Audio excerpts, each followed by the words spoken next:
आज से 1200 साल पहले अरब की धरती से उठा विशाल बर्बर लश्कर अपनी जंगी तलवारों और खतरनाक मंसूबों के साथ भारत की तरफ बढ़ रहा था।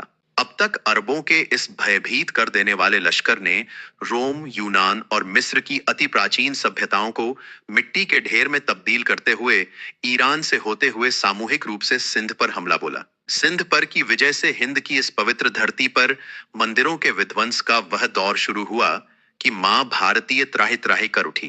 नगर के नगर लूट लिए गए और किले वीरान हो गए। औरतें हवस का हिस्सा बन गईं और मर्दों की खोपड़ियों की मीनार खड़ी कर दी गईं।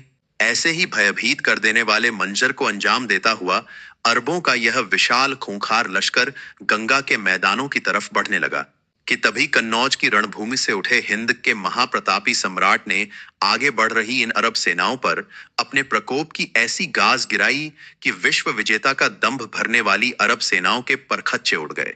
संपूर्ण भारत से अरबों का समूल खात्मा करने वाले हिंदुस्तान के सम्राट का नाम था आदिवराह सम्राट मिहिर भोज। कौन है यह सम्राट मिहिर भोज, जिसे इतिहास के पन्नों में मलेच्छ नाशक की उपाधि से नवाजा गया?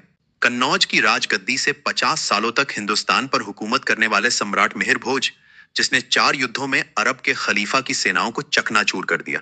मुल्तान से बंगाल और काबुल से कर्नाटक तक की धरती पर जिसकी हुकूमत का भगवा लहराता था, उस सम्राट मिहिर भोज की सेना में 2 लाख पैदल सैनिक, 300 तलवारबाज, 2000 हाथियों का झुंड और हजारों ब्रह्मचारियों का ऐसा लश्कर था जो उसके एक आदेश पर शत्रुओं पर मौत बनकर टूट पड़ता। सप्त सिंधु को पार कर 7 पुरियों से 12 ज्योतिर्लिंगों पर अपनी ताकत का तर्पण करने वाले उस काल भोज ने गंगा को मलेच्छों की लाशों से पाट दिया।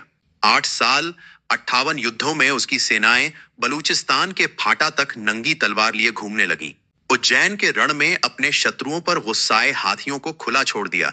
किले सिंध पर अरबों के मस्तक लटका दिए। बीच रण के मैदान से राष्ट्रकूट राजा को बंदी बनाकर जो कन्नौज ले गया, उस परम प्रतापी सम्राट की कीर्ति गाता यह वीडियो हर हिंदू तक पहुंचे, जिसके खौफ का अंदाजा यह था कि उसके जीवित रहते मुस्लिम यात्रियों तक ने भारत आना बंद कर दिया। उम्मीद है आप इस वीडियो को लाइक जरूर करेंगे। चलिए शुरू करते हैं।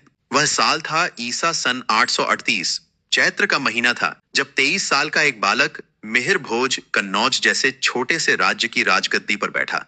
काल भोज के नाम से प्रसिद्ध इस बालक ने सत्ता पर आते ही कन्नौज के आसपास के नगरों पर सेनाएं चढ़ाना आरंभ कर दिया। देवरा, हौसी, डोरगरी कर मात्र 2 सालों में इस बालक ने पांचाल की पुरी को अपने कब्जे में कर लिया। इन ताबड़तोड़ जीतों से मिहिरा की सेना ताकत और चाहत में ऐसा विस्तार हुआ कि उसने कन्नौज के पूर्व में स्थित बंगाल जैसे समृद्ध राज्य पर अपनी ताकत का भगवा लहराने की प्रतिज्ञा ली। बंगाल उस ताकतवर राज्य का नाम था जिस पर पाल वंश की सालों पुरानी मजबूत हुकूमत थी। उनकी ताकतवर सेना के आगे बंगाल पर कोई परिंदा भी पर नहीं मार सकता था। परंतु मिहिरा को भली प्रकार याद था कि इन्हीं बंगाल के उद्दंडी पाल राजाओं ने उसके पिता को किस कदर कन्नौज के रण में बेरहमी से मार डाला था। अपने पिता के हत्यारों को मृत्यु दंड देना भोज का परम लक्ष्य था। इन्हीं वजहों से शांति के समझौतों को ताक पर रखकर उसने विजयदशमी के दिन सरयू के किनारे अपनी सेनाओं को एकत्र किया और सामूहिक रूप से अपने से 4 गुना विशाल बंगाल जैसे बलवान और वैभवशाली राज्य पर चढ़ाई कर दी। वह अपनी पूरी ताकत के साथ बंगाल पर भूखे सिंह की भांति टूट पड़ा। 3 दिन तक चले इस भयंकर युद्ध में बड़े नुकसान के साथ भोज को अपनी सेनाओं के साथ पीछे हटना पड़ा। इस सन 840 के अश्विन की 10वीं तिथि में लड़े गए इस युद्ध में मिहिर भोज पराजित जरूर हुए, परंतु उन्होंने पाल वंश के राजा देवपाल की सेना के कई सेनापतियों और योद्धाओं को मार डाला। 25 साल के उस लड़के मिहिर भोज का यह घातक हमला पाल वंश पर एक कलंक साबित हुआ और यही कलंक राजा देवपाल की मृत्यु का कारण बना। इस युद्ध के बाद मिहिर भोज ने अपनी हार से सीख ली और अपने राज्य की सेनाओं को और मजबूत करने का निर्णय लिया। उसने अपनी सेना में सबसे शक्तिशाली घुड़सवार सेना तैयार करने के लिए उत्तरी भारत से सर्वश्रेष्ठ अश्वों को मंगवाया। मात्र कुछ वर्षों में उसकी सेना इतनी सशक्त हो गई कि उत्तर भारत में उसका कोई सानी नहीं रहा।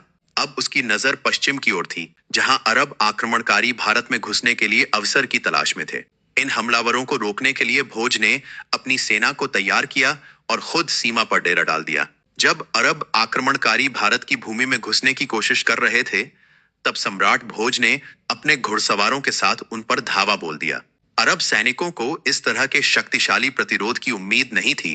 वे भयभीत होकर पीछे हटने लगे। इस निर्णायक युद्ध के बाद अरब आक्रमणकारियों ने भारत की ओर बढ़ने की हिम्मत नहीं की। मिहिर भोज के इस पराक्रम के कारण भारत एक बार फिर सुरक्षित हो गया और उसका नाम दूर दूर तक गूंजने लगा। इतिहास ने उसे गुर्जर प्रतिहार सम्राट के रूप में अमर कर दिया, जिसका नाम सुनते ही शत्रु भय से कांपते थे। मिहिर भोज केवल एक महान योद्धा ही नहीं बल्कि एक कुशल प्रशासक भी था। उसने अपने विशाल साम्राज्य में कानून और व्यवस्था को सुदृढ़ किया, जिससे प्रजा सुखी और समृद्ध हुई। उसके शासन में व्यापार और कला का इतना विकास हुआ कि भारत स्वर्ण युग में प्रवेश कर गया। सम्राट ने हिंदू धर्म और संस्कृति के संरक्षण के लिए अनेक भव्य मंदिरों का निर्माण कराया। उसने अपनी राजधानी कन्नौज को भारत का सबसे समृद्ध नगर बना दिया। मिहिर भोज ने शिक्षा को बढ़ावा देने के लिए गुरुकुलों और विश्वविद्यालयों की स्थापना कराई। उसके काल में भारत का विज्ञान, चिकित्सा और ज्योतिष अपने चरम पर था। सम्राट ने सड़कों और जल स्रोतों का निर्माण कर अपने राज्य को सुदृढ़ बनाया है। उसने अपने राज्य की सीमाओं की सुरक्षा के लिए कई शक्तिशाली किलों का निर्माण कराया। उसके कुशल शासन के कारण भारत कई दशकों तक विदेशी आक्रमणकारियों से सुरक्षित रहा। सम्राट मिहिर भोज का नाम इतिहास में मलेच्छ नाशक के रूप में अमर हो गया। उन्होंने भारत से अरबों के शासन को समाप्त कर इस धरती को विदेशी आक्रमणकारियों से मुक्त कर दिया। भारत के वीरों में ऐसा पराक्रम था कि अरब यात्रियों ने भारत आने से भी डरना शुरू कर दिया। मिहिर भोज का साम्राज्य मुल्तान से बंगाल और काबुल से कर्नाटक तक फैला हुआ था। उन्होंने अपने राज्य को एक मजबूत प्रशासनिक व्यवस्था से जोड़ा, जिससे भारत कई शताब्दियों तक समृद्ध बना। सम्राट ने उत्तर भारत में कई मंदिरों का निर्माण करवाया, जिनमें से कई आज भी अस्तित्व में हैं। मिहिर भोज का स्वर्ण युग भारत के सांस्कृतिक और धार्मिक पुनर्जागरण का युग था। सम्राट की वीरता और न्यायप्रियता के कारण प्रजा उन्हें भगवान के समान पूजने लगी। आज भी भारत के कई हिस्सों में मिहिर भोज के मंदिर और स्मारक उनकी वीरता की गाथा गाते हैं। उनका नाम युगों युगों तक वीरता, पराक्रम और राष्ट्रभक्ति का प्रतीक बना रहेगा। सम्राट मिहिर भोज का शासन काल न्याय, शौर्य और हिंदू धर्म की रक्षा के लिए जाना जाता है। उन्होंने अपनी प्रजा को सुरक्षित और समृद्ध जीवन देने के लिए कई प्रशासनिक सुधार किए। उनके शासन में मंदिरों, विश्वविद्यालयों और किलों का निर्माण हुआ, जिससे भारत की सांस्कृतिक धरोहर समृद्ध हुई। सम्राट मिहिर भोज ने भारत की अखंडता की रक्षा की और विदेशी आक्रमणकारियों को कभी बसने नहीं दिया। उनकी वीरता के कारण भारत में 300 सालों तक कोई विदेशी शक्ति प्रवेश नहीं कर सकी। सम्राट मिहिर भोज की मृत्यु के बाद भी उनकी गाथाएं पीढ़ी दर पीढ़ी सुनाई जाती रहीं। आज भी उनका नाम हर भारतीय के हृदय में वीरता और राष्ट्रभक्ति का प्रतीक बना हुआ है। यह थी सम्राट मिहिर भोज की वीर गाथा, जिसने भारत को विदेशी आक्रमणों से मुक्त कर एक सशक्त और समृद्ध राष्ट्र की नींव रखी।